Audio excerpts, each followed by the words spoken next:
Welcome to day 8 as we continue our journey through Advent. I want to read a passage from the Psalms, Psalm 116, verse 7, actually, where the psalmist says this: "Be at rest once more, O my soul, for the Lord has been good to you." You know, we're not as unstoppable as we sometimes think we are. I can remember my days in ASU and seminary when I spent countless nights working to finish an assignment. Sometimes I'd go 2 or 3 days without getting sleep. And while I got the work done, I paid the price with incredible headaches and the weakness that comes from not sleeping. I wonder how many times I, and maybe you, have said to yourself, "Boy, I just need to sleep." Have you ever wondered why God created us in such a way that we spend 1/3 of our lives asleep? Without it, our bodies can't be restored. Our minds can't be refreshed. Without sleep, we suffer and hurt. And if we never slept, we would eventually die. Psalm 127 has a great truth for us today. Unless the Lord builds the house, its laborers labor in vain. Unless the Lord watches over the city, the watchmen stand guard in vain.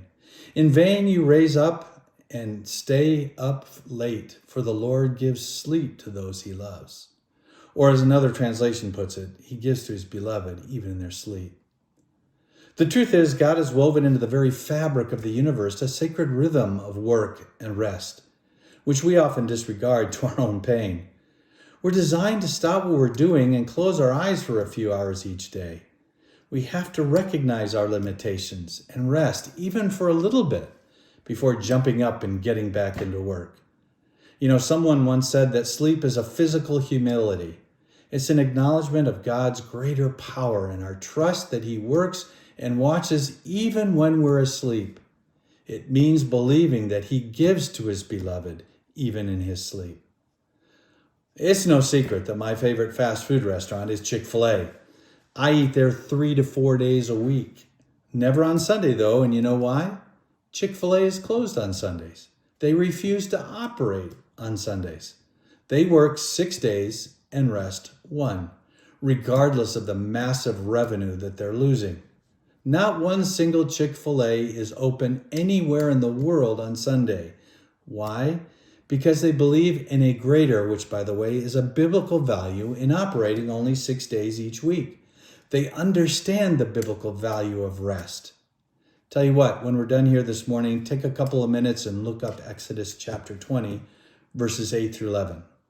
So here's the word for today: stop. Find and schedule some margin, some rest. Let your night be what it was designed for: rest, not work. As the psalmist says, it's to find rest for your soul. Now we'll talk a little bit more about that tomorrow. But in the meantime, tell you what, why don't you take the family to Chick-fil-A this week and have them ask an employee why they don't open on Sunday?